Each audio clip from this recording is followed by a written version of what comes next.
Doy la bienvenida a esta nueva plática que este día será impartida por nuestro hermano Ricardo Coutinho de la Logia HPB de la ciudad de Puebla. Siempre es un gusto presentar a hermanos que por primera vez van a exponer un tema. Me llena de gusto porque me recuerda el tiempo hace muchos años en que yo no lo esperaba y se me invitó a participar. Y la verdad, fue una especie de susto, una especie de reto, pero también me dio mucho gusto que me tomaran en cuenta para poder participar. Y agradezco a quienes en ese momento me, me pidieron que yo eh, diera una plática, aunque sea pequeña, pero porque era muy pequeña y así fue como yo empecé también. Entonces, espero que a todos los que por primera vez dan una plática aquí en este espacio de la Logia Blavatsky, sea un incentivo, sea una motivación para que puedan continuar preparándose, porque cuando uno va a presentar algún tema, como es el caso, uno tiene que estudiar y va uno aprendiendo y trata uno de comprender todo lo que va uno a exponer. Así que enhorabuena, Ricardo, bienvenido y muchas gracias por aceptar la invitación. Y también hoy vamos a estrenar una nueva manera no una nueva manera, sino vamos a agregar algo que yo creo que será interesante para todos. Voy a agregar comentarios que hacen los maestros de la señora, respecto de la señora Blavatsky y su labor, y también algunas declaraciones que ella hizo en su momento. Y dado que la logia se llama Blavatsky y que estamos aquí tratando los temas que ella escribió, entonces hoy voy a leerles algo que opina el maestro Moria, el maestro M, eh, al, le comenta al señor Sinet lo siguiente: el martirio es placentero para contemplarlo y criticarlo, pero es más difícil sufrirlo. Nunca hubo una mujer más injustamente maltratada que Elena Blavatsky. Ve las cartas infames e insultantes que le enviaron de Inglaterra para publicar en contra de ella, de nosotros y de la sociedad. Probablemente las encontrarás indignas, pero las respuestas a los corresponsales, o sea, a quienes escribieron las cartas, en el suplemento están escritas por mí mismo, así que no la culpes a ella. Estoy curioso por conocer la franca opinión acerca de ellas. Tal vez pudieras pensar que ella las podría haber hecho mejor. Es la justificación y la defensa de su discípulo, de su discípula en este caso, para que veamos nosotros qué tanto padeció la señora Blavatsky y que hoy estamos tratando de honrar su memoria, eh, por lo menos estudiando lo que ella dejó como legado. Lo demás corresponde a cada uno de nosotros en realizar esas eh, premisas que fueron escritas, llevarlas a la práctica en nuestra vida cotidiana. Es esto lo que yo agregaría uh, ahora a las charlas. Previo al inicio de la charla, siempre vamos a leer algo relativo a la señora Blavatsky para, para que veamos la importancia que tuvo y que tiene su presencia no solamente en la sociedad teosófica, sino frente a la humanidad. Adelante, Ricardo. Pues, antes que nada, Enrique, hermanos, muchísimas gracias por la confianza depositada en mí.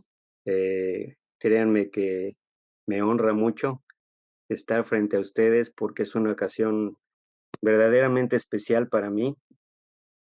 Y ahorita que te escuchaba, Enrique, tienes mucha razón, en el aspecto de que cuando uno va a exponer este tipo de temas, pues se prepara uno, ¿verdad? Porque la profundidad de todos estos conceptos, la responsabilidad en plasmarlos de la manera más sabia posible, de la manera más fidedigna posible, apegados a nuestra enseñanza teosófica, es un reto, es un reto. Pero un maestro ahí en la escuela hace muchos años me decía, el que enseña aprende dos veces, y lo he podido constatar en otras ocasiones. El material que les voy a presentar es un material no tan extenso, estamos hablando de menos de 20 slides o filminas. En sí es un artículo relativamente pequeño de la maestra Blavatsky, de la señora Blavatsky. Estamos hablando de unas 4 cuartillas.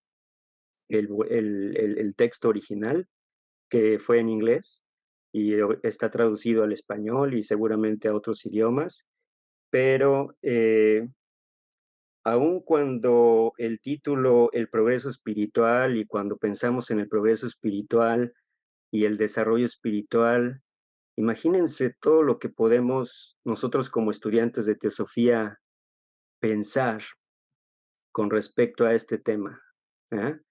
Es un tema profundamente amplio, relevante, transformador y casi me atrevería yo a decirles, es el tema que nos tiene hoy esta noche aquí en esta plática, así como nos ha tenido en otras pláticas muchas de teosofía que hemos tenido. Nuestro progreso espiritual, el progreso espiritual de nuestros hermanos, eh, nuestro autoconocimiento y tantas otras cosas que podemos decir. Entonces, con eso en mente, con la relevancia de este tema, con la seriedad, con la profundidad de este tema, espero que este material sea para nuestro crecimiento, para nuestro beneficio, y acordémonos que no nada más para el nuestro propio, sino para toda la humanidad. Ok, como les decía, antes de iniciar, este escrito fue preparado, fue un ensayo de la maestra Blavatsky. Aquí dice al pie de página, originalmente publicado en el volumen sexto de la revista The Theosophist. Recordemos que fue una de las revistas de divulgación teosófica más importantes de la época y que hasta la fecha sigue siendo como un faro para nuestro conocimiento, para nuestra instrucción y sabiduría. Mayo de 1885. Menciono la fecha porque, si recordarán, eh, en 1875 la Sociedad Teosófica se fundaba en Nueva York con el señor Olcott, con el coronel Olcott, obviamente con la maestra Blavatsky y otros, por ejemplo, con William Q. George y otros.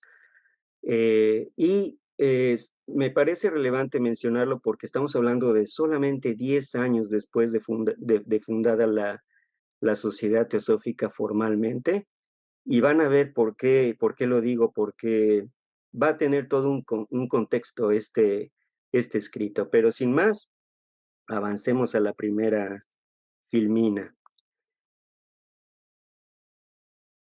El texto en sí comienza con un pensamiento que en lo personal se me hace hermoso y ampliamente revelador del tema que vamos a abordar esta noche.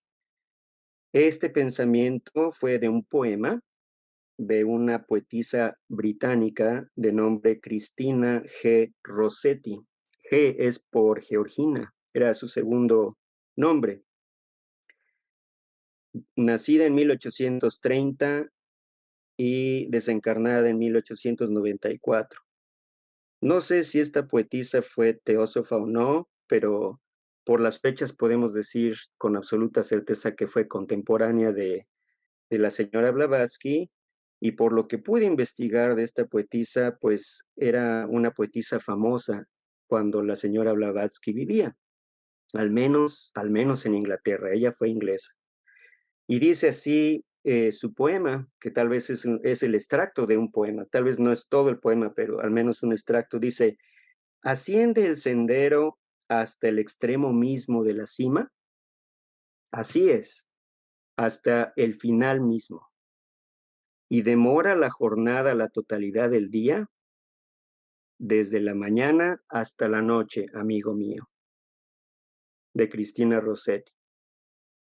Es hermoso. Y aquí quiero disculparme con ustedes porque hice esta presentación en un teclado que está en el lenguaje inglés y no tuve el cuidado de pasarlo a un teclado en español, por lo tanto verán que me faltan acentos, me faltan ciertas signos de exclamación, de interrogación, tal vez sobre todo el principio, este, alguna, alguna la tilde en la ñ, pero bueno, ustedes saben que esta es la idea, ¿no? Bueno, entrando en materia, dice la señora Blavatsky, así inicia su ensayo. Dice: en el sendero del desarrollo espiritual hay una sola regla inflexible que debe regir al neófito, al principiante, a nosotros: la completa subyugación de la naturaleza inferior en favor de la naturaleza superior. Qué manera de abrir el ensayo, ¿no? Nos dice en 3, 4 renglones, en un párrafo pequeño, yo creo que la esencia de lo que es el desarrollo espiritual. Dice: la completa subyugación de la naturaleza inferior en favor de la superior. Cuando uno busca en un diccionario común y corriente la palabra subyugación, recordemos que la maestra Blavatsky tenía este estilo de escribir, de hay que matar al ego, ¿no? Hay que subyugarlo, hay que... Pareciera extremo, pero creo que tenía la intención de decir: seamos firmes en lo que hacemos. Subyugar, subyugación quiere decir ejercer un dominio, dominar. O sea, en pocas palabras nos está diciendo, nuestra naturaleza inferior tiene que ser dominada, tiene que pasar a un segundo término en importancia, porque el primer término en importancia es nuestra naturaleza superior. Como recordarán los que somos estudiantes de teosofía, cuando abordamos temas como la conformación setenaria del ser humano, la composición setenaria del ser humano, pues nos hablan de conceptos, la enseñanza teosófica nos marca conceptos como el cuaternario inferior, la tríada superior, nos habla de conceptos como la personalidad y la individualidad, y a eso se refiere la naturaleza, nuestra naturaleza inferior y superior. Nuestra naturaleza inferior es nuestro cuaternario inferior, nuestro cuerpo, nuestro doble astral, nuestra vitalidad o prana, para aplicar el término sánscrito, y nuestro kama, nuestro cuerpo de deseos, de pasiones, de sensualismo, digamos que lo animal en nosotros. Esa es nuestra naturaleza inferior, y yo agregaría el aspecto inferior de manas. Esa es nuestra personalidad. La característica de nuestra personalidad es que es transitoria. Nuestra naturaleza superior es la tríada superior, ¿verdad? Atma, Buddhi, y el aspecto, yo agregaría el aspecto superior de manas. Muchas veces se nos habla de la mónada, ¿verdad? Ese es nuestro verdadero ser, ese es el verdadero ser humano, ese es quien somos en realidad. Nuestra individualidad también se le conoce en la literatura teosófica. Es lo permanente en nosotros. lo que encarna en ese sutratma que nos decía Enrique, son esas perlas, ¿verdad? De ese sutratma, mientras que nuestra personalidad es lo transitorio. Entonces, en este párrafo está, creo, el meollo del asunto. En nuestra evolución, en nuestro desarrollo espiritual, tenemos que hacer un esfuerzo por subyugar esa personalidad, ese cuaternario inferior, en favor de nuestra naturaleza superior, de lo que realmente somos. Y continúa la maestra Blavatsky. Desde los Vedas hasta los Upanishads, los libros sagrados de la India, algunos, no todos, y hasta el recientemente publicado libro Luz en el Sendero, no importa cuánto busquemos a través de las Biblias de toda raza y culto, hallaremos tan solo un sendero, duro, doloroso y problemático, mediante el cual el ser humano puede obtener un auténtico discernimiento espiritual. ¿Por qué creen que dijo duro, doloroso, problemático? Bueno, lo abordaremos un poquito más adelante, pero tiene que ver con el párrafo que apenas leímos, ¿verdad? Esa identificación, ese afán que tenemos por lo transitorio, por lo mayábico, por lo irreal. Solamente cuando hacemos este esfuerzo, este desarrollo espiritual, podemos tener ese discernimiento espiritual. Se nos dice que discernimiento es la capacidad que podemos desarrollar de diferenciar lo real, entre paréntesis lo permanente, de lo irreal, entre paréntesis lo transitorio. Es tener esa sabiduría de decir esto sí, esto no, pero eso se desarrolla conforme vamos evolucionando. Continuemos. Este es, dice la maestra Blavatsky, en consecuencia, un proceso de crecimiento a través de la evolución. Y ello deberá conllevar inevitablemente una cierta medida de dolor. Aquí cuando leemos la palabra dolor, bueno, pues ya va haciendo sentido por qué dice un camino duro, doloroso, problemático.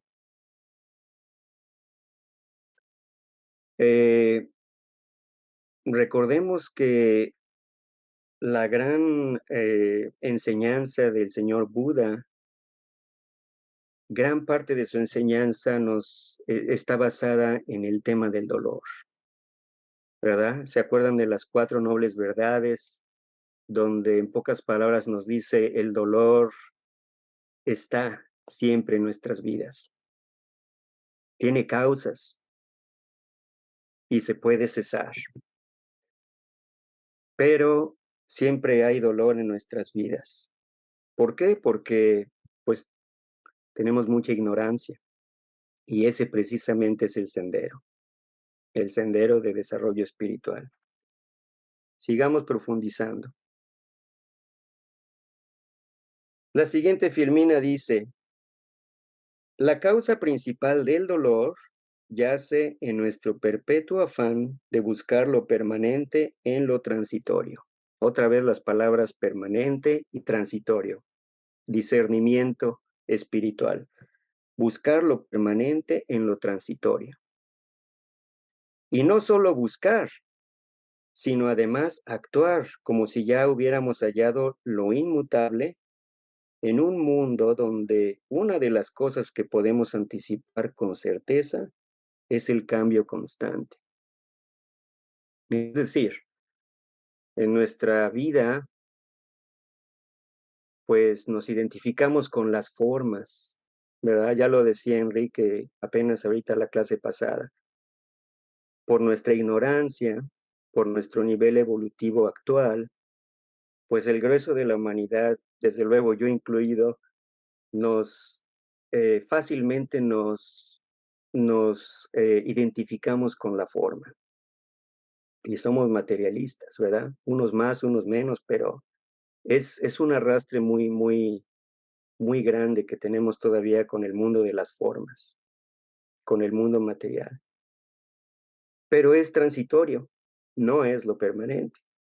Y además queremos que eso no cambie, ¿verdad? Se dice que el ser humano es reacio al cambio. ¿Cuándo hemos escuchado esa frase, ese cliché, verdad? No me gusta el cambio, no me gusta cambiar.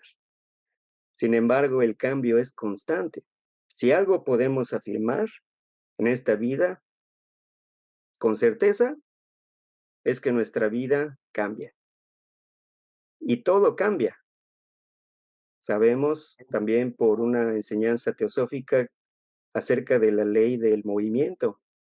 Todo está en movimiento. Los teósofos creemos que no hay nada inorgánico. Todo es orgánico desde el punto de vista de movimiento. Hemos escuchado en clases pasadas hasta una piedra, hasta un mineral, tiene vida. Nuestros sentidos no llegan a percibir esa vida en la piedra, pero si tuviéramos los ojos, los instrumentos físicos para ver los átomos, las moléculas que se están moviendo a gran velocidad en ese mineral, nuestra percepción cambiaría. Y tal vez ya no consideraríamos que ese mineral está, entre comillas, muerto, que es inerte.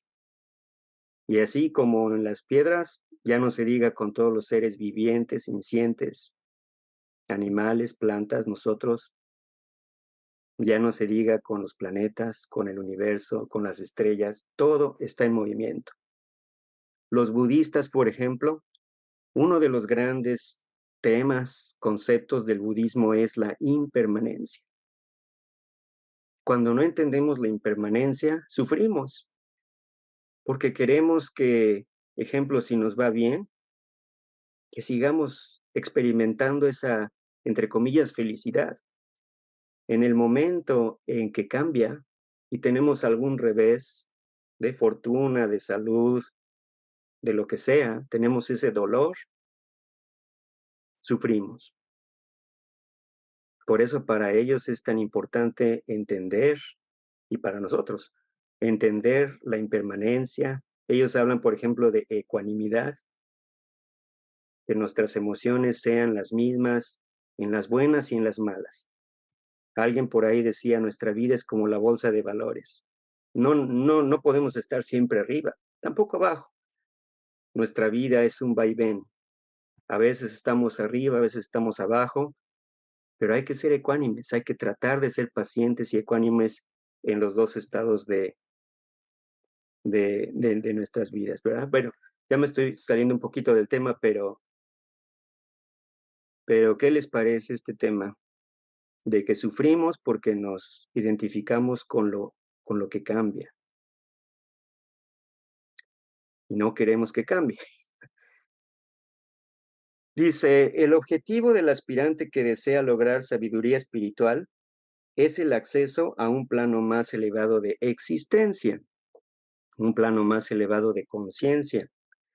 Debe transformarse en un nuevo ser humano, más perfecto en todo sentido de lo que es actualmente y de tener éxito, sus capacidades y sus facultades recibirán el correspondiente incremento en alcance. Así es como el adepto llega a verse dotado de los maravillosos poderes descritos con frecuencia. Pero el punto principal, y esto creo que es muy importante, el punto principal a recordar es que tales poderes, y más adelante vamos a hablar de los siddhis, es que tales poderes acompañan de forma natural la existencia en un plano más elevado de evolución, tal como las facultades humanas corrientes, comunes y corrientes, nos acompañan de forma natural en el plano físico humano. Voy a tratar de explicar con mis palabras lo que entiendo en este último párrafo.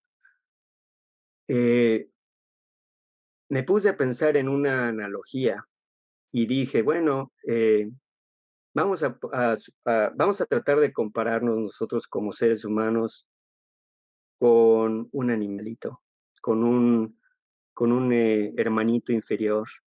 Y tal vez voy a exagerar un poquito acá y voy a poner el ejemplo de una hormiga, ¿verdad? Una hormiga y nosotros, ¿verdad? Facultades humanas comunes y corrientes, podemos pensar, por ejemplo, la facultad de pensar, la facultad de memorizar, todo lo que tiene relación con nuestro manas, la facultad de imaginar, de debatir, de teorizar, de experimentar. Eh, Nosotros como seres humanos podemos, unos, ¿verdad? Más que otros, podemos hacer arte.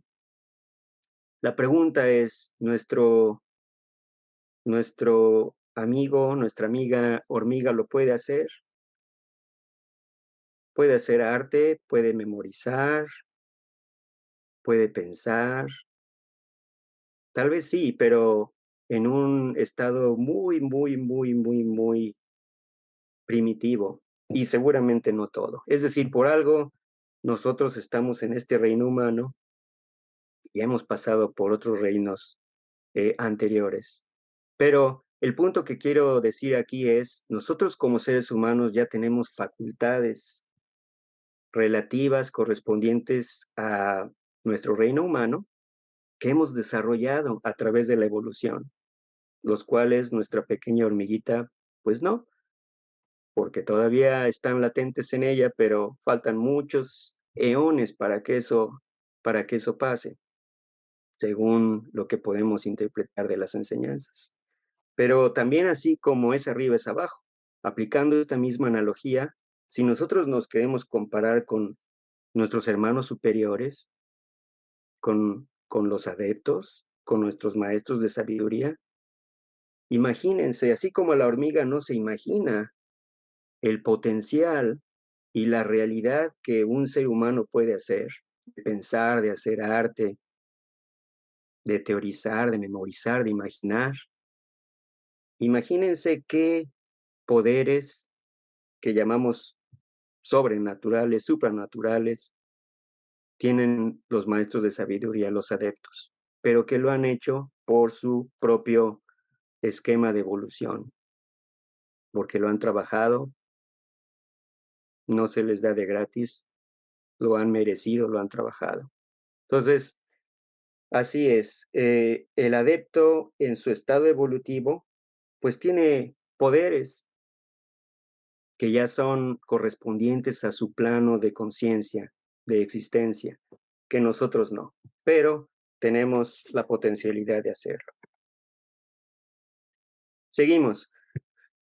Muchas personas parecen imaginarse que el adepto es una persona quien mediante ciertos entrenamientos claramente definidos, primero adquiere un poder y luego otro.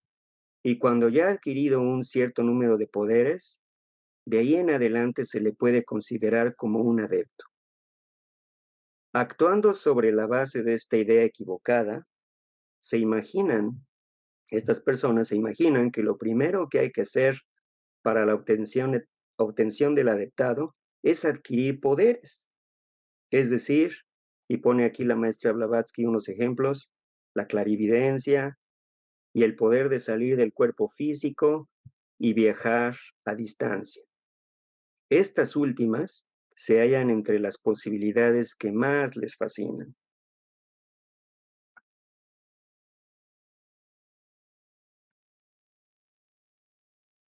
A aquellos que desean adquirir tales poderes para su propia ventaja personal, ojo con esto, para su propia ventaja personal, nada tenemos que decirles, porque caen bajo la condena de quienes actúan únicamente por motivos egoístas. Pero hay otros quienes, confundiendo el efecto con la causa, honestamente piensan que la adquisición de poderes supranormales es el único camino para el avance espiritual. Tales personas consideran a nuestra sociedad otra vez recordemos, esto lo está escribiendo la maestra Blavatsky 10 años después de la fundación de la Sociedad Teosófica.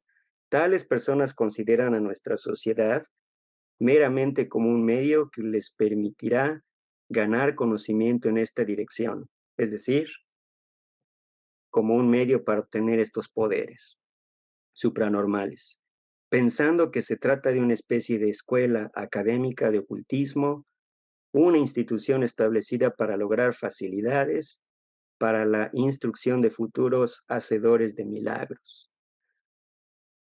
Recordando como contexto cuando se fundó la Sociedad Teosófica a finales del siglo XIX, temas como el espiritismo y la mediunidad pues estaban en boga y había mucho interés de las personas por estos temas.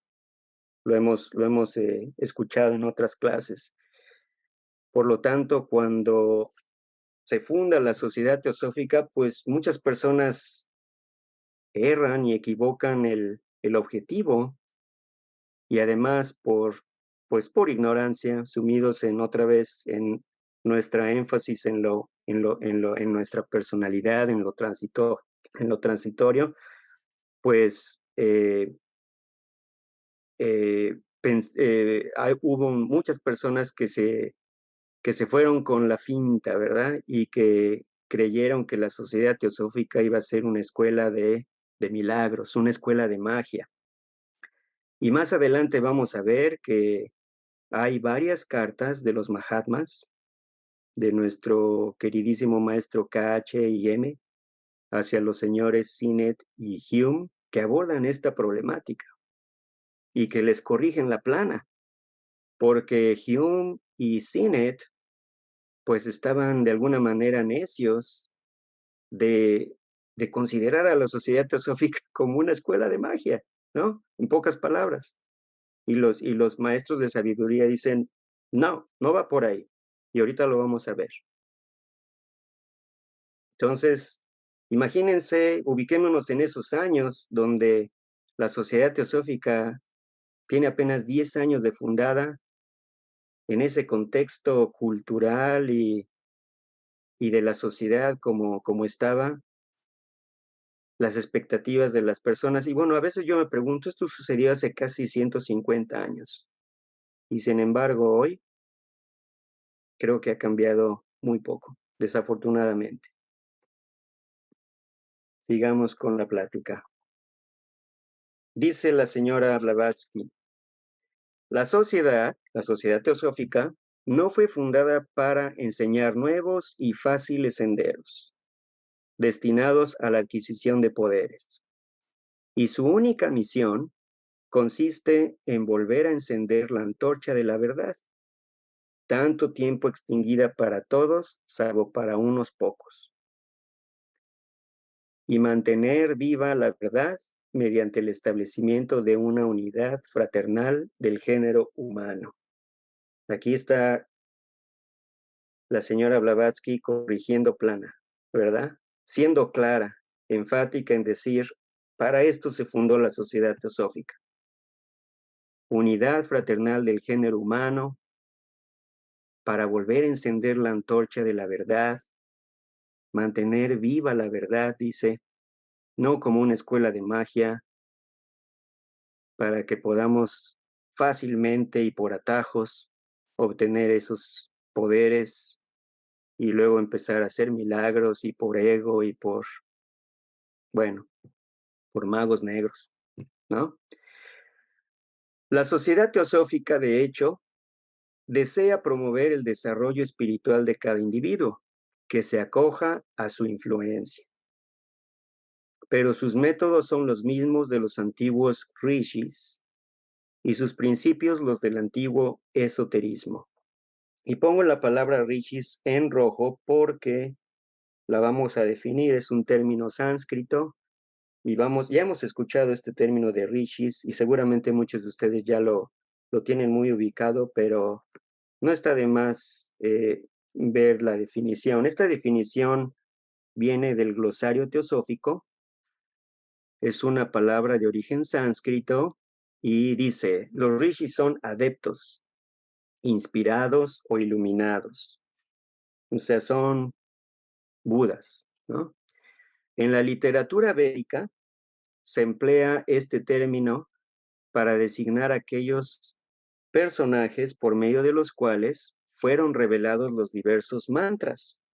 Los rishis, literalmente, reveladores, son santos sabios o iluminados, inspirados, cantores o poetas, a quienes fueron revelados los himnos védicos. Estos sublimes personajes se distinguen por su vasto saber y santidad, y a pesar de haber completado su evolución como hombres, permanecen en las regiones superfísicas en contacto con la humanidad, es decir, una especie de Buda de compasión, como a veces también hemos escuchado por ahí el término, a fin de ayudarla en su progreso. Según leemos en la doctrina secreta, los primitivos rishis eran 7, los 7 sabios primitivos. Según el Rig Veda, que es uno de los Vedas, los 7 grandes rishis son también los señores de la existencia, los 7 hijos nacidos de la mente de Brahma.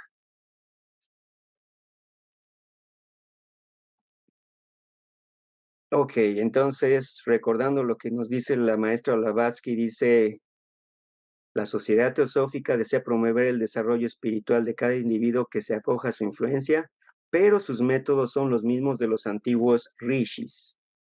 Importante aquí. Está otra vez corrigiendo plan a la maestra, está siendo clara de lo que es contra lo que no es la sociedad teosófica y por qué se fundó y cuál es el motivo y el espíritu de la sociedad teosófica. Sigamos con esta filmina. Esta filmina contiene algunos extractos específicamente de la carta número 2 del maestro KH a el señor Sinet, que me parecen muy atinados conforme a lo que estamos leyendo en este ensayo. Fue una carta recibida en Simla. Recordemos que Simla es aquella ciudad de la India donde era fresca, ¿verdad? Por su elevación geográfica.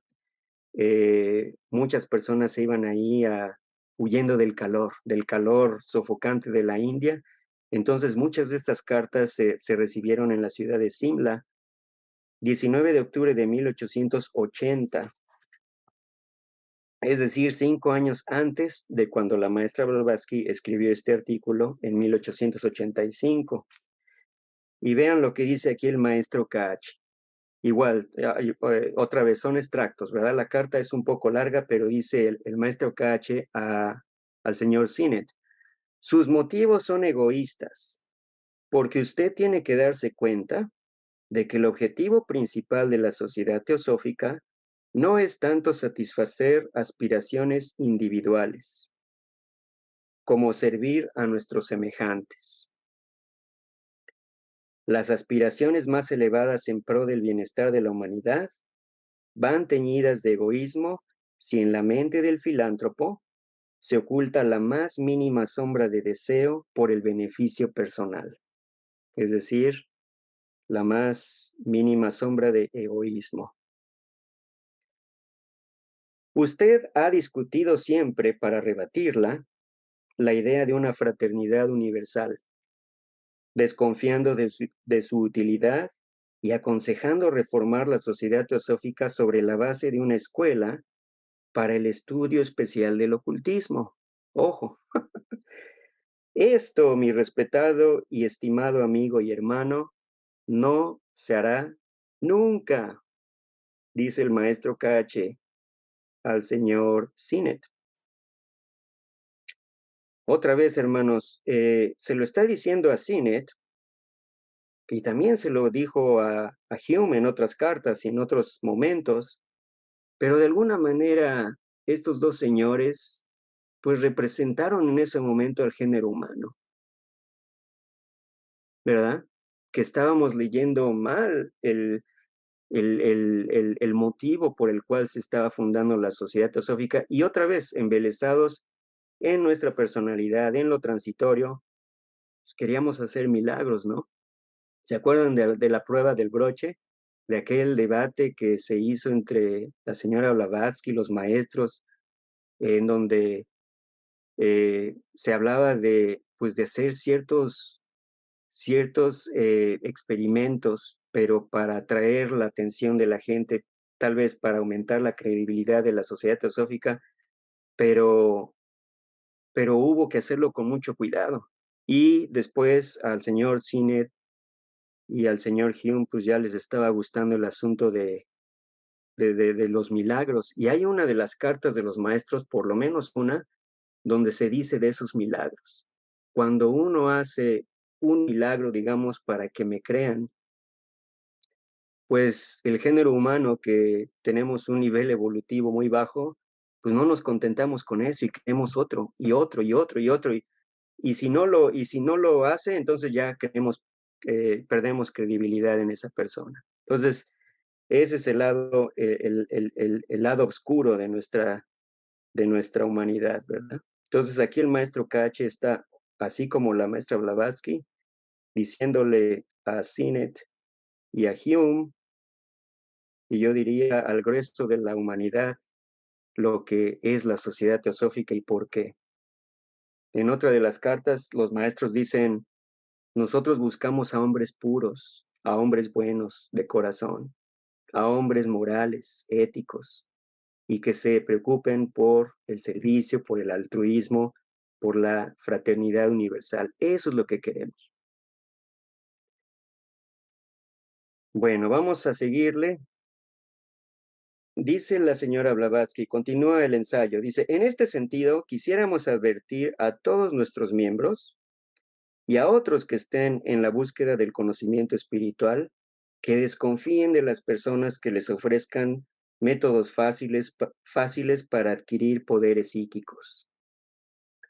Tales métodos, entre paréntesis, laukika, vamos a ver las definiciones de estos términos en sánscritos, laukika, representan formas comparativamente fáciles para adquirir poderes mediante métodos artificiales, pero estos desaparecen tan pronto como el estímulo nervioso se agota.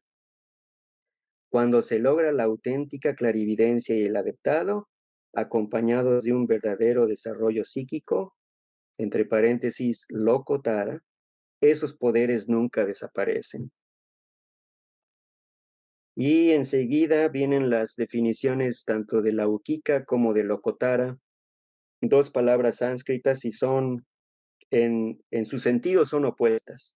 Laukika quiere decir perteneciente al mundo, que ocurre en la vida ordinaria, terrestre, común y corriente, usual, lo no sagrado, es decir, léase lo mundano, lo no sagrado.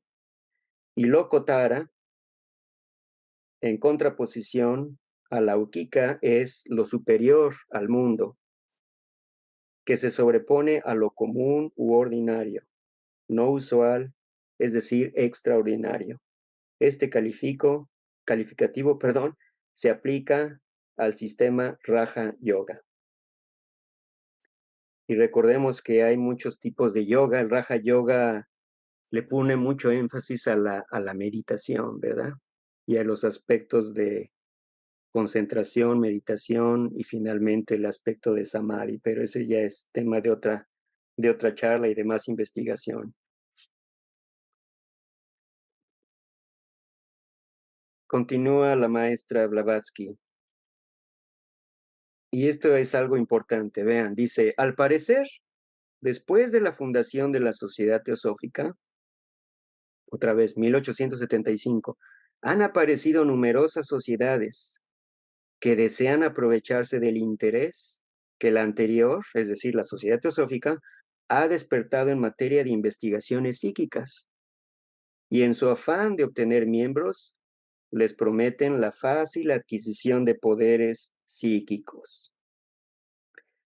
De hecho, cuando la maestra Blavatsky vivía, hacia finales del siglo XIX, también se fundó en Londres la investigación para los poderes psíquicos.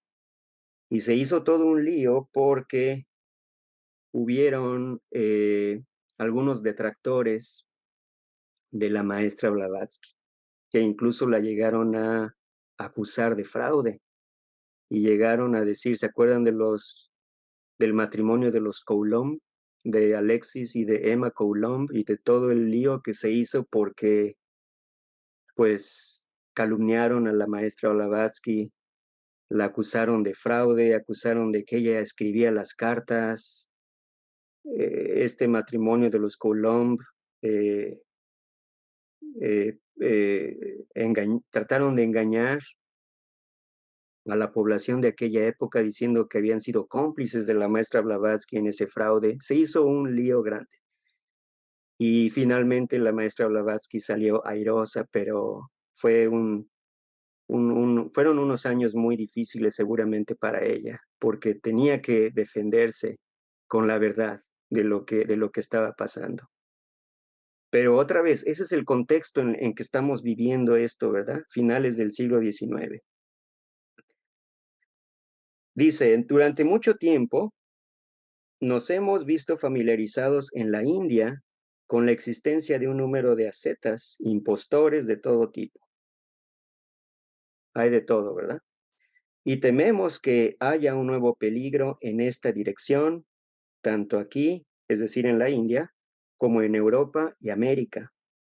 Solo esperamos que ninguno de nuestros miembros, maravillado por brillantes promesas, se permita ser engañado por estos soñadores autoinducidos, o como bien puede suceder, por impostores premeditados. Está haciendo una advertencia, ¿verdad?, a los miembros de la Sociedad Teosófica diciendo, no se dejen engañar. Ya faltan poquitas filminas, hermanos. Para demostrar que existe una verdadera necesidad tras nuestras protestas y advertencias, podríamos mencionar que recientemente hemos visto, incluidas en una carta desde Benares, esta es una ciudad de la India, copias de un aviso publicitario publicado por un presunto Mahatma.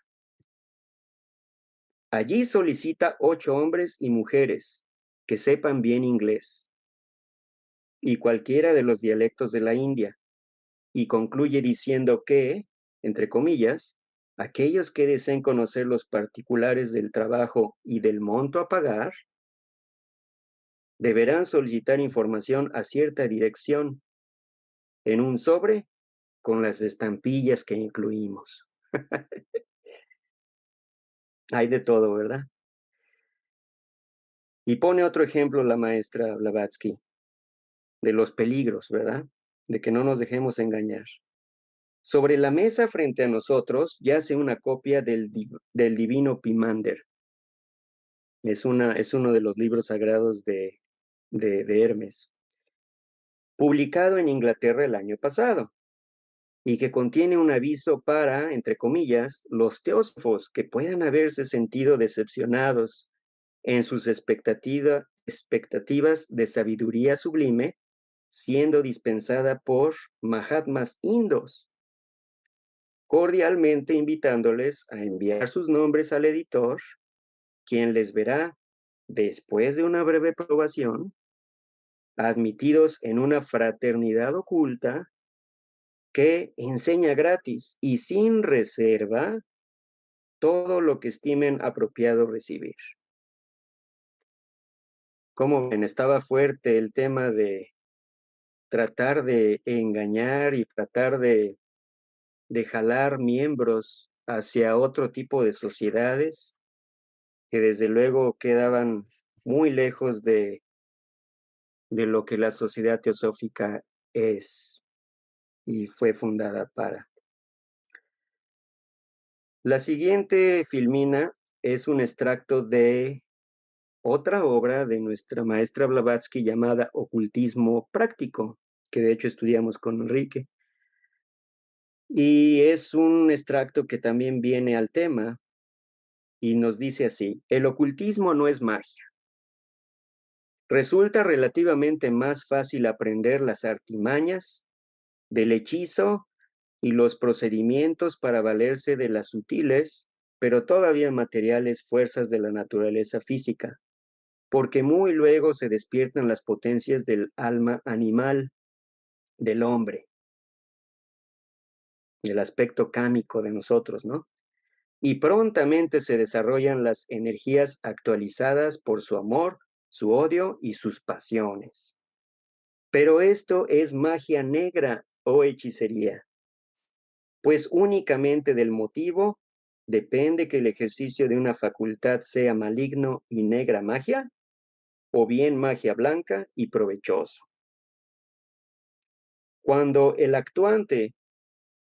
cuando en el actuante queda la más leve huella de egoísmo, otra vez nos repite lo que el maestro Cache le decía al señor Sinet. No es posible utilizar las energías espirituales, porque la intención no es absolutamente sincera y la energía espiritual se transmutará en psíquica, obrando en el plano astral con tal vez funestos resultados. Las potencias y energías del espíritu solo cederán al manejo de quien tenga perfectamente puro el corazón. Esto es magia divina.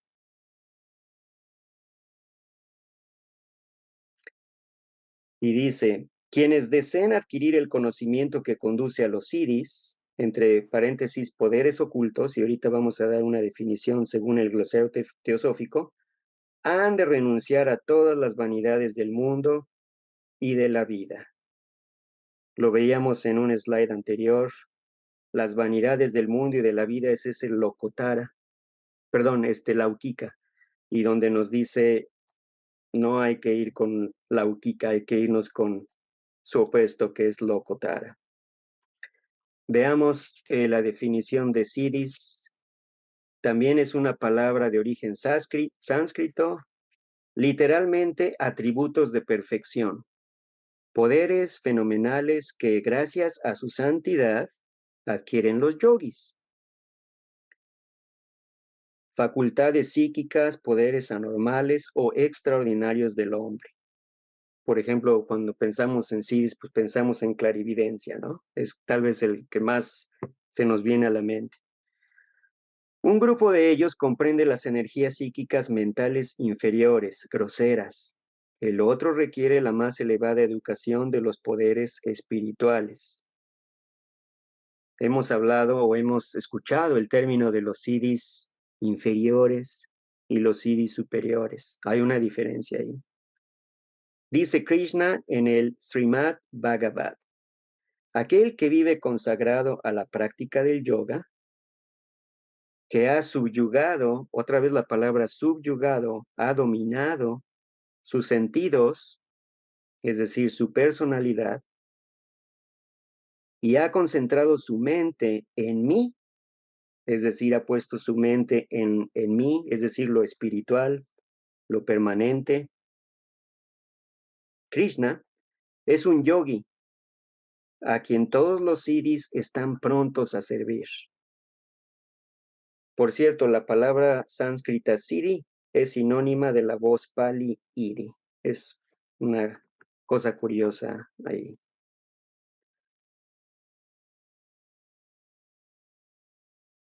Continúa la maestra Blavatsky. Es perfectamente cierto que algunos teósofos se han sentido, sin que sea culpa de nadie sino de ellos mismos, grandemente decepcionados, porque no les hemos ofrecido un atajo hacia el yoga vidya, dice la maestra. Y hay otros que desean trabajo práctico. Trabajo práctico le hace, yo creo que magia negra, ¿no? La obtención de los siddhis inferiores. Esos famosos milagros, ¿no?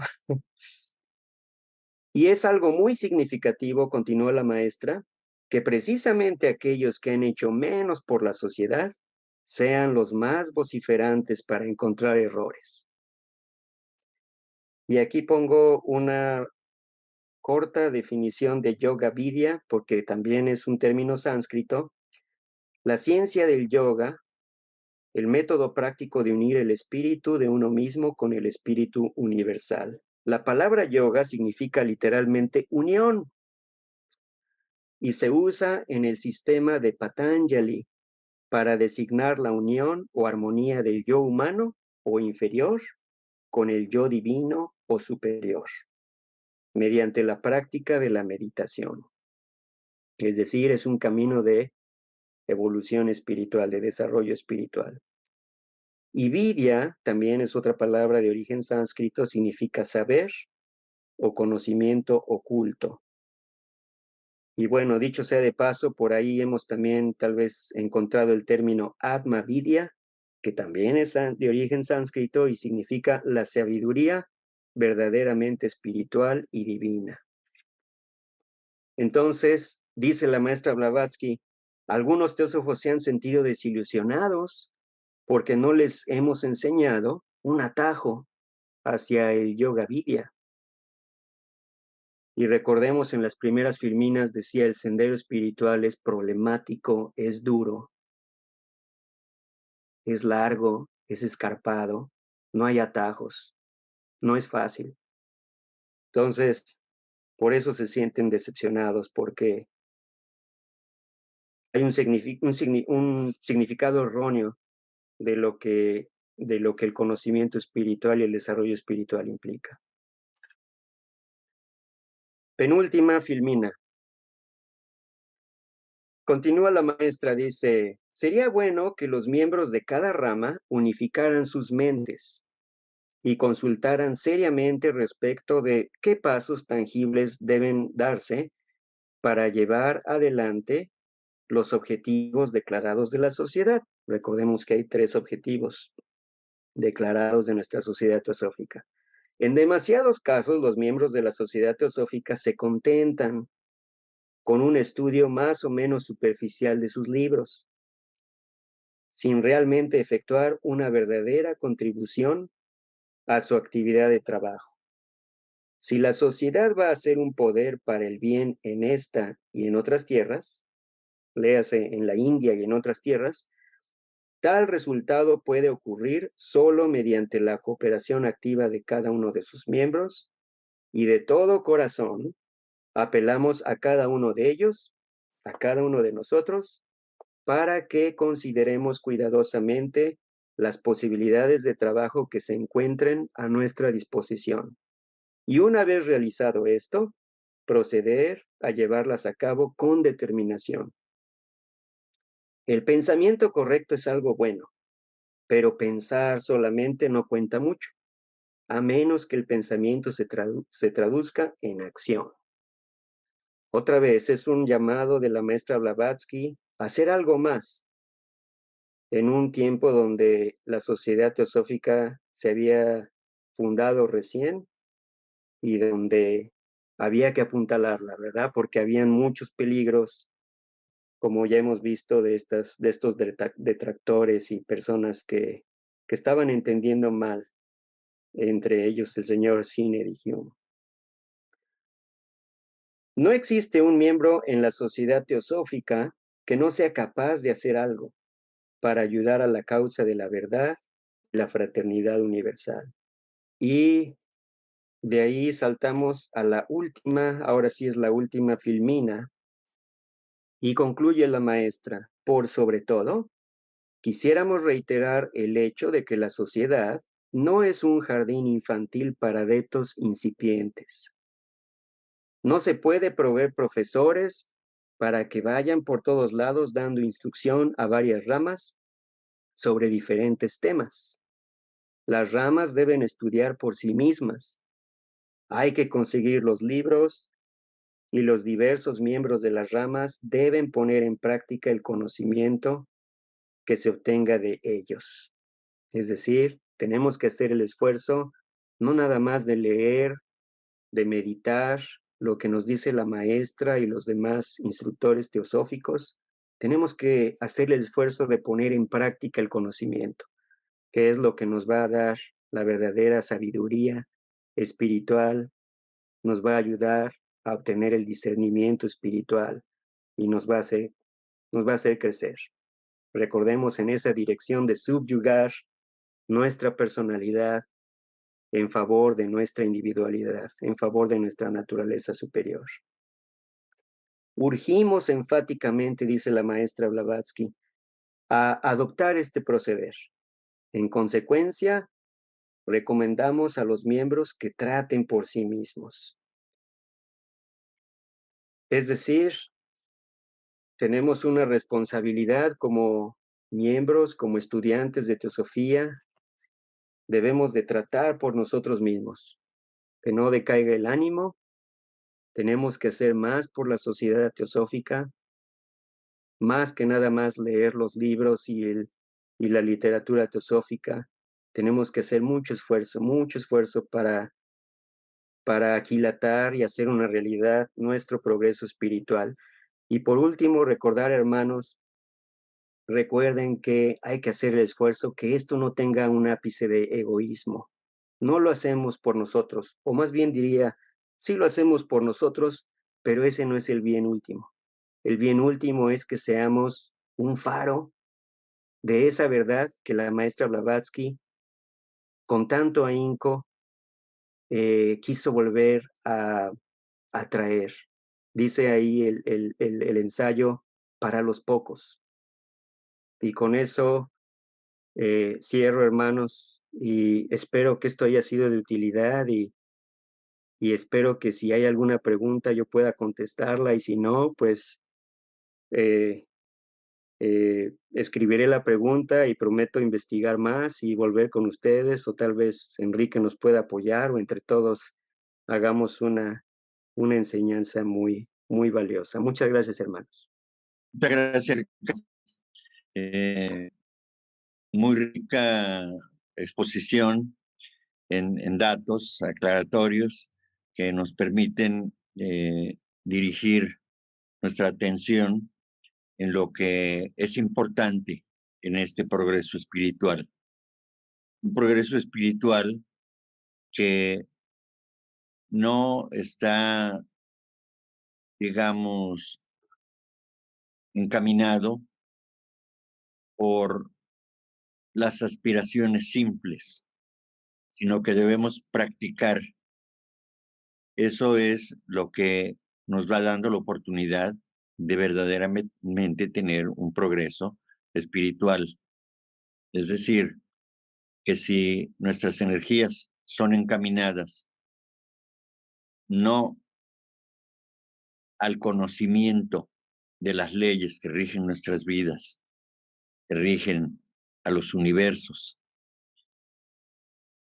sino que podamos entender que podemos aplicar, aunque sea de manera mínima, algo de lo que estas enseñanzas nos puedan dejar como una riqueza, no para la mente inferior, egoísta, sino para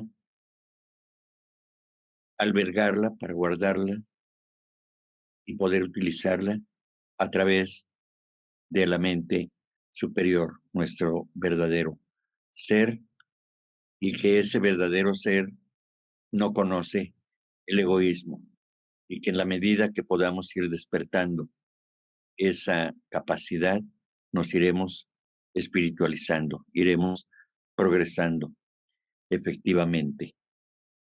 Voy a leerles lo que en la carta 49 de los Mahatmas, el maestro KH le dice al señor Cine respecto de la espiritualidad. No menciona en ningún momento la palabra espiritualidad, pero podemos comprender que se trata de eso y lo hace en un grado superior, desde luego. Dice, la iluminación, es decir, la espiritualización de adentro, es decir, no es la personalidad la que nos va a dar esa posibilidad, sino que es a través de la personalidad, utilizando el cuerpo físico, por ejemplo, para cumplir las tareas de servicio a los demás. Es como desde nuestro interior podemos expresar a través de nuestro cuerpo el amor, la solidaridad, la colaboración, la cooperación para con los demás. Luego dice en otra parte, el ayuno, la meditación, la castidad de pensamiento, palabra y obra, el silencio por ciertos periodos de tiempo, para permitir que la misma naturaleza le hable al que se acerca a ella por información, el dominio de las pasiones e impulsos animales, el absoluto desinterés en la intención, la utilización de ciertos inciensos y fumigaciones con propósitos fisiológicos. Todo eso ha sido publicado como medios desde los días de Platón y Jámblico en el occidente y desde las épocas mucho más remotas de nuestros rishis indos. Bien, tal es de hecho parte de su curso de disciplina, o sea, de un discípulo. Y su gurú o iniciador solo puede ayudarlo con su experiencia y poder de voluntad, pero no puede hacer más hasta la última y suprema iniciación. Entonces, vemos aquí claramente que nosotros debemos hacernos cargo de acercarnos a ese nivel de espiritualización, tratando siempre de tener como objetivo el servicio a los demás, que ese es el plan divino y es la gran causa que persiguen los maestros de sabiduría y que la señora Blavatsky nos lo ha dejado claramente expresado en este artículo que presentó de manera excelente nuestro hermano Ricardo. Muchas gracias, Ricardo, por tu contribución a difundir estos artículos que escribió la señora Blavatsky, deseando que sean de utilidad para todos. Gracias pues, por tu esfuerzo y gracias a ustedes por estar. Hola, buenas noches. Primeramente, felicitarte, mi querido Rick. Me dejaste con la quijada hacia abajo. Fue definitivamente más que espectacular, muy enriquecedora, muy ilustrativa. Eres un gran máster. Explicaste perfecto, precioso. Como una vez tú me dijiste a mí, ahora yo te lo digo a ti, fue oro molido, es oro molido todo esto que nos compartes y nos hace reflexionar definitivamente que no hay luz más grande que la que está en el interior de cada quien y que debe de ser siempre puesta para servir a aquellos, a todos los que sufren, a los más vulnerables y hacer nuestro mejor trabajo. Y me acordé inclusive de un pronunciamiento que hacíamos allá en la Logia Aura, que pues siempre lo decíamos con Enrique, que decía que las fuerzas de la luz iluminen a la humanidad, que el espíritu de paz se difunda por el mundo, que el espíritu de confraternidad una a todos los hombres de buena voluntad, donde quiera que estén, que el olvido de los agravios por parte de todos los hombres sea la tónica de esta época, que el poder acompañe los esfuerzos de los grandes seres, que así sea y cumplamos nosotros nuestra parte con ese plan divino. Con esto, bueno, pues te lo ofrezco con mucho cariño, con todo mi corazón. Te quiero mucho, mi querido hermano. Hermoso, vas en un camino maravilloso. Y bueno, pues qué maravilla que podamos pues contar con miembros tan maravillosos como tú que nos comparten tanta sabiduría y reflexión para que cada día pues podamos ir trabajando en esta encarnación y llegar a algún día esa iluminación, pero que se ponga a los pies de los maestros y al servicio de la humanidad. Muchas gracias, mi querido Rick. Un abrazo muy, muy fraternal y muy cariñoso. Al contrario, Rosy, muchísimas gracias y no tienes nada que agradecer. De hecho, a quien hay que agradecer es a la maestra Blavatsky. Yo no hice nada más que repetir sus palabras y ponerle tal vez una poquita de sazón personal, pero los conceptos nos los pone ella y vienen de eones de tiempo atrás, ¿verdad? Es la sabiduría arcaica, yo diría que es, es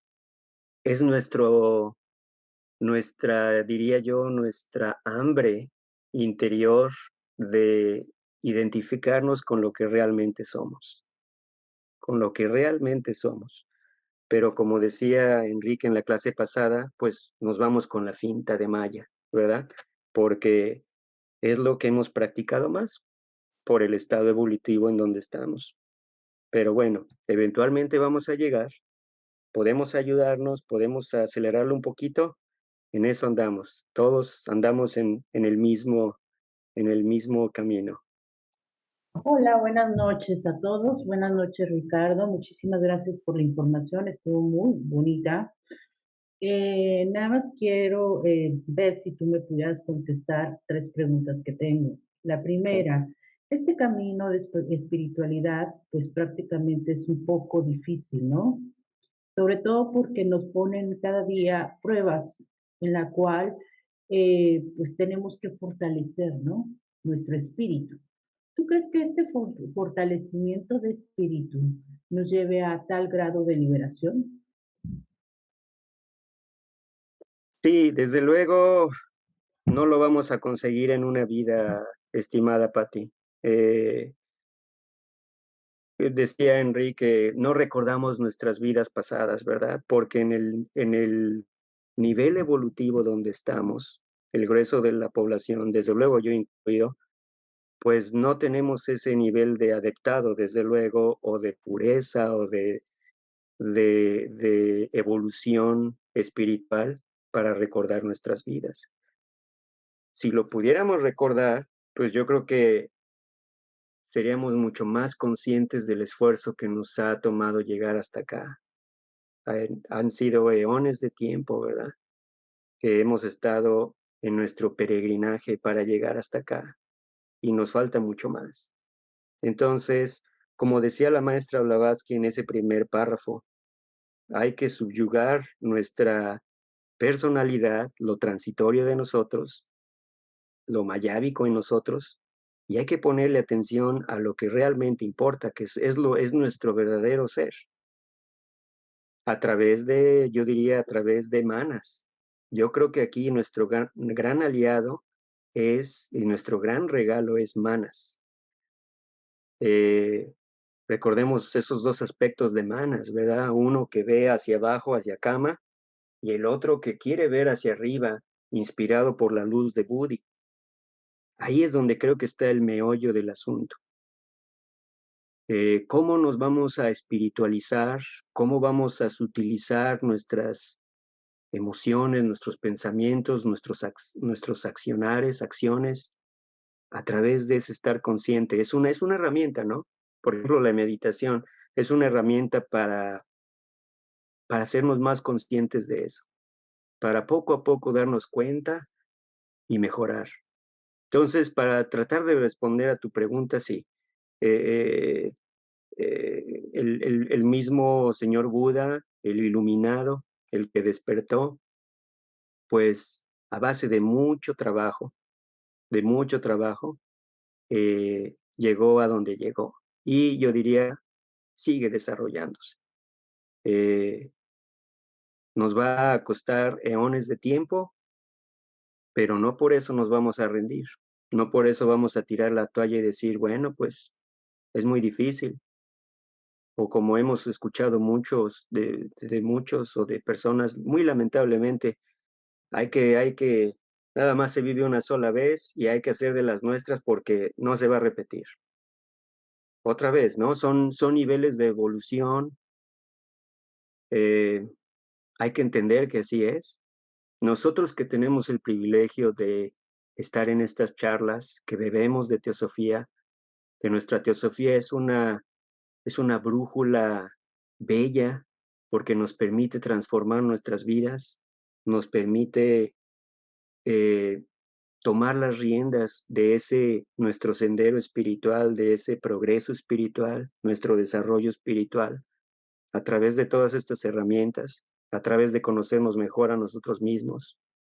de leer los escritos de la maestra Blavatsky y de tantos otros, y de meditar y de ponerlos en práctica, como dice ella, podemos hacer mucho.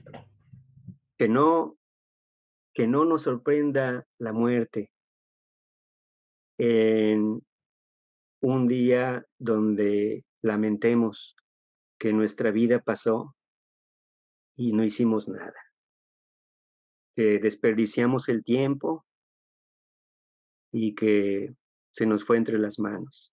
Hay un pensamiento muy bonito, creo, del maestro Cache, donde dice cada página, es decir, cada día de tu vida, cada página de tu vida es como una página en blanco. Utiliza la pluma diamantina, dice el maestro Cache. Utiliza la pluma diamantina en sentido figurado y llénala, esa página, de las cosas más sublimes de tu vida. Tenemos cada día, y yo diría cada instante de cada día, esa enorme oportunidad de espiritualizarnos, de tratar de vibrar hacia lo mejor. Nos va a costar trabajo, desde luego que nos va a costar trabajo. Pero esto es como yo diría, como aprender los idiomas, ¿no?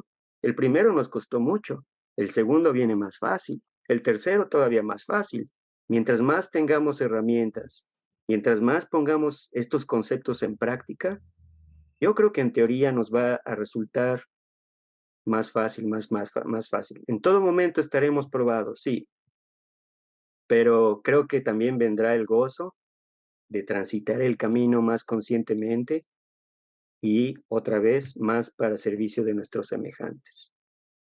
Dice por ahí una persona también a la que admiro, dice, la forma más fácil de ser felices es sirviendo a nuestros semejantes.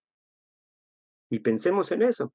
Cuando hemos ayudado hacia nuestros semejantes, realmente se nos llena el corazón de felicidad, ¿verdad? Y no necesitamos nada más. Pero bueno, entonces espero haber contestado, Pati. Muchas gracias. También la segunda pregunta. Perdón, Pati. Quisiera agregar algo. Mi punto de vista es de que en esta etapa en la que nos encontramos, nadie nos prueba. Nosotros somos quienes estamos probándonos a nosotros mismos y de eso debemos ser conscientes. Las probaciones son cuando uno está ya como candidato al sendero. Antes, no. Las pruebas que tiene uno que pasar, tiene uno que, digamos, ubicarlas en el contexto de que es uno mismo el que se somete a esas pruebas y de ello debemos ser conscientes. Es todo. Adelante, Pati. Y la segunda pregunta, en el ser humano siempre va a existir un vacío existencial. En este vacío existencial es donde nosotros nos preguntamos quién soy, qué soy, a dónde voy, ¿no? Y es conocerse a uno mismo. Pero al final siempre, aunque queramos avanzar espiritualmente, siempre nuestro ego material nos inclina más hacia la balanza de abajo que hacia la balanza de arriba. ¿Tú qué podrías decirme en referencia a esto? Sí, Pati, voy a tratar de explicar. Cuando hemos leído algunos textos como Cosmogénesis, como Antropogénesis, y te lo dice alguien al que le falta muchísimo estudiar para empezar y leer, pero de lo que he leído, esas preguntas existenciales del ser humano de toda la vida, ¿por qué estoy acá? ¿De dónde vengo? ¿Hacia dónde voy? Esas preguntas se las ha hecho el género humano desde tiempos inmemoriales. Razas muy anteriores a nosotros nos las hemos hecho. Para mí, la teosofía provee esa brújula a través de cosmogénesis, a través de antropogénesis. La maestra Blavatsky, los maestros de sabiduría, nos proveen de esa brújula de decir, aquí está el origen del universo, el mundo fenoménico, por ejemplo. Luego, antropogénesis nos ayuda a entender las razas raíces, cómo hemos evolucionado desde eones de tiempo también. Y también la teosofía nos da una respuesta para qué es lo que nos sigue como evolución espiritual después del reino humano. Nos explica el arco descendente de evolución, el arco ascendente de evolución, y aparte esto es algo cíclico, no ocurre nada más una sola vez, sino que está ocurriendo innumerables veces en esta gran evolución, en este gran plan divino. Entonces, cuando tratamos de poner y comprender esto, pues creo que nos da un sentido para vivir y nos ubica y en lo personal creo que nos llena de gozo porque es cuando entiendes otra vez ese peregrinaje que te ha llevado hasta estar acá y ser parte del reino humano. Pero también nos ubica y dice, ok, de aquí para arriba, el mundo de los devas, el adeptado, todo lo que nos falta. Entonces, otra vez es desarrollo espiritual, ¿verdad? Con lo que dices del vacío existencial, yo diría, pues cada ser humano es diferente, las experiencias son diferentes. Tal vez a veces experimentamos un vacío existencial porque no nos hemos reconocido a nosotros mismos. Se habla de que todos tenemos una naturaleza búdica, tenemos Buddhi, tenemos Atman, tenemos Buddhi, tenemos mana superior, pero no la reconocemos. ¿Por qué? Porque en nuestro nivel evolutivo actual hemos nuestros hábitos los hemos reforzado para estar en cama, para estar pensando en cosas transitorias como nuestro cuerpo, como nuestras emociones, en el aspecto inferior, en nuestra personalidad. Y eso es nuestro mundito. Y cuando no vemos hacia arriba y cuando no nos identificamos con quien realmente somos, pueden venir a mi forma de ver de repente esos vacíos existenciales. Tal vez desde un profundo lugar tu alma te está diciendo, bueno, y después de esto, ¿qué sigue? Eso es como te pudiera tratar de responder a tu pregunta, Pati. Sí, bueno, buenas noches a todos. Buenas noches. Ricardo, bueno, felicitarte por la ponencia.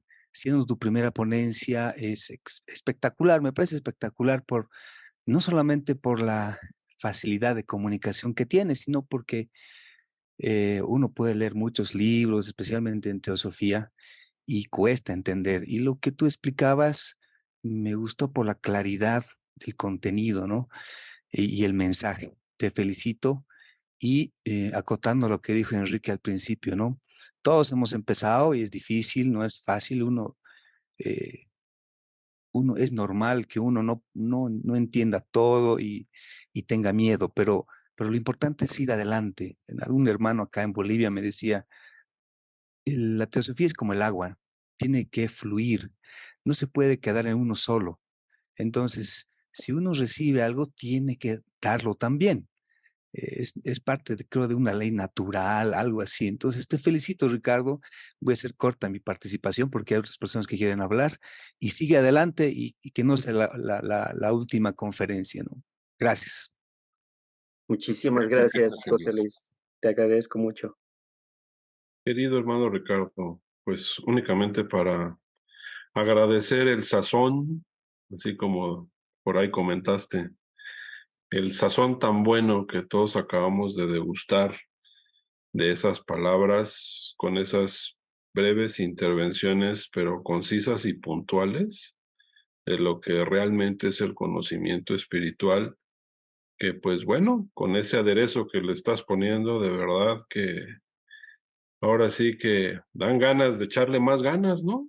Y yo creo que yo creo que todos, ¿no? A todos nos contagias ese gusto por el compartir el conocimiento de acuerdo a las vivencias que vamos cada uno de nosotros experimentando, ¿no? Porque como lo hemos comentado, podemos leer mucho, pero pues ahora sí que si no llevamos a la praxis, pues podemos leernos las reglas del básquetbol y las podemos leer y volver a leer y volver a leer, pero si nunca practicamos lo que es el básquetbol, pues yo creo que jamás vamos a anotar una canasta, ¿no?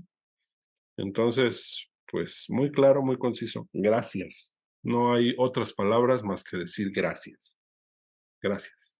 Mi querido Peter, muchísimas gracias. Me da muchísimo gusto que hayas asistido esta noche y el agradecido soy yo. Y vuelvo a decirlo, por favor, no agradezcan. Yo nada más puse palabras de la señora Blavatsky en unas filminas y eso es todo. A la que hay que agradecer es a la maestra Blavatsky, a los maestros de sabiduría que nos han dado tanto, tanto, tanto. Me hiciste recordar precisamente una persona me decía así, muy parecido a lo que dices. Dice, imagínense, es un maestro de meditación esta persona. Y nos decía a la clase, dice, imagínense, porque estábamos debatiendo el tema de lo teórico contra lo práctico, el punto de poner en práctica lo que estamos tratando de comprender en los textos. Y él nos decía, imagínense que les doy un libro de box donde viene detallado todo acerca del box, la historia del box, la evolución del box, las reglas del box, etcétera, etcétera. Y después de ese libro se lo beben, tal vez se lo memorizan, tal vez lo meditan, y les voy a decir ahora sí, vete a boxear contra Mike Tyson. ¿Cómo se van a sentir?